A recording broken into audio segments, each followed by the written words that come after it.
Hey guys, I'm back, and this time I'm going to be talking about my Silvertone Revolver bass. It's been modified with this EMG pickup. It's an active pickup, and I know I've done videos on this one in the past. I've done a couple videos, and for those of you who are subscribed and have seen my videos, you're probably thinking, isn't that a bit of overkill?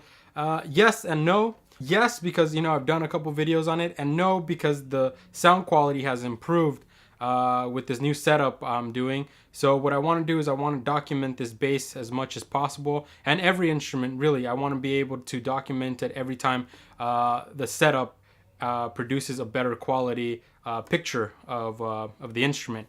In a perfect world, I would have an awesome setup with an awesome camera and probably a mixer, and we just would basically put instruments through the ringer. But unfortunately, until I get to that point, I'm gonna have to keep documenting these instruments every time the setup gets better. So it's for that reason that I'm gonna do a video on this bass again. It's been made obvious to me just by the number of views that I've gotten on every video that I do for this bass that people are either interested in this pickup, this setup, or the bass, or all of it put together. So I want to continue to produce these videos just to give people an even better idea of what the bass sounds like, just for the same purpose that I make all these videos, which is to give you a better idea of what the instrumentation sounds like before you commit to the buy. That's really why I do these videos. I do them because when I started out, there wasn't much documentation on the stuff that I wanted to get, and so I thought, since I already have the stuff, I might as well do videos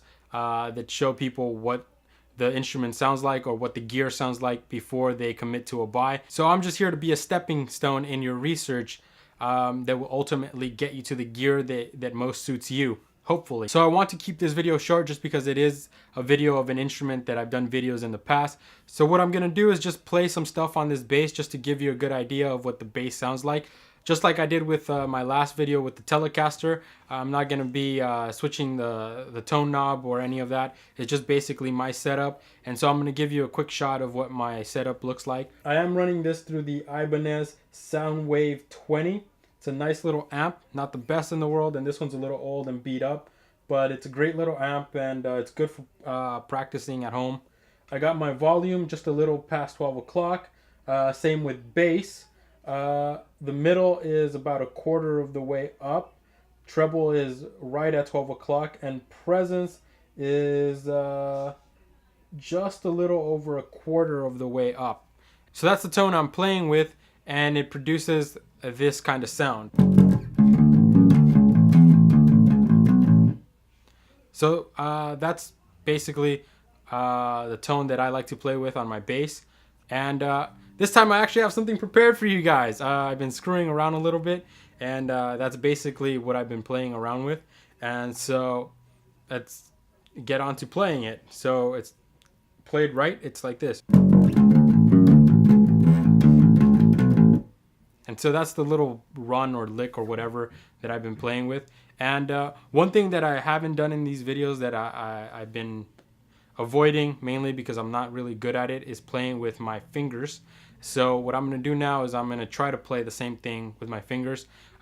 Granted, fair warning, I'm not very good with my fingers. I'm really slow, and I've been trying to practice just to play for you guys, because I know I haven't been doing that, and that's something I should address, since every bass player should probably learn to play with their fingers at some point. It just opens up the world of possibilities. So yeah, so I've been trying to practice, and I kind of have some blisters, so it kind of hurts, but enough of the excuses. Let's try to play it.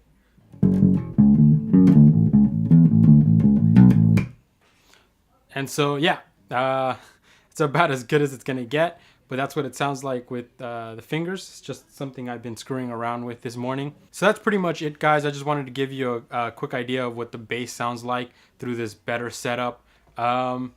Yeah, and just for a quick point of reference, my tone is pretty much all the way up to the warm side. It's about 75% of the way there. So it's pretty warm on the bass itself. And yeah, that's the EMG pickup inside of this Silvertone Revolver bass. The pickup itself runs for about $95, anywhere between $90 and $100. I Can't remember what I paid for it, but everywhere I've seen it, it's about $95.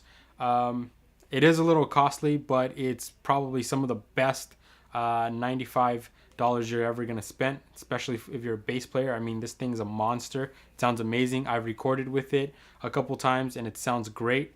I just recorded with my friend Josie's band. I filled in on bass for them. The name of the band is Paul's Dead. You can look them up on YouTube. I'm going to leave a link down below to their song, Alan's Song, which I recorded for them and with them, filling in on bass. So you can check that out, and you can check out what the bass sounds like through my other setup, which is basically this bass and an acoustic 200 watt bass amp, and that thing sounds phenomenal. Sounds like a monster, it really does. So check that out, links down below. But that's basically it. I just wanted to give you an idea of what the pickup sounds like, what it sounds like in this bass. As always, if you have any questions, comments, concerns, please leave them down below. I try to get to you guys as fast as possible. If you have this setup, if you have this bass without the pickup, if you have the pickup in another bass, please leave your experiences, your phenomenons that you've experienced with it, some knowledge that you might have acquired in your time with the pickup or this setup or what have you. Leave it down below. If you're considering getting it, let me know. Let me know what you're wanting to put this pickup in, or if you're trying to put together this same setup. But that's pretty much it. But before I let you go, I just wanted to say thank you to all of you who have subscribed since my last video. We're up to 40 subscribers now. And I know most YouTubers wait till they're in their 100,000s to make a big deal about it. But for me, 40 of you guys subscribing and actually checking out my videos, that's amazing. Thank you so much for checking out my stuff. I hope you enjoy my videos. I hope you find them informational. And if you stick around, you're going to see this whole thing evolve as times get better and money flows in, be it because of your support or because of a new job or whatever. There's going to be new equipment and the sound's going to get better and the ideas are going to get better. And so you're just watching an evolution right now. So thank you so much for your support. I really appreciate it. Stay tuned for the next videos. We're going to go back to microphones. I have some ideas that I want to film with the Shure SM58. I also have the AKG D5, which I haven't presented in these videos and I want to get to, as well as the Digitech RP500, which I want to get around to demonstrating to you guys, and a bunch of other stuff that I haven't had a chance to get to. But thank you so much. Remember to like, comment, and subscribe, and pretty please share this with everyone in the world. Thank you guys for watching, and I'll see you next time.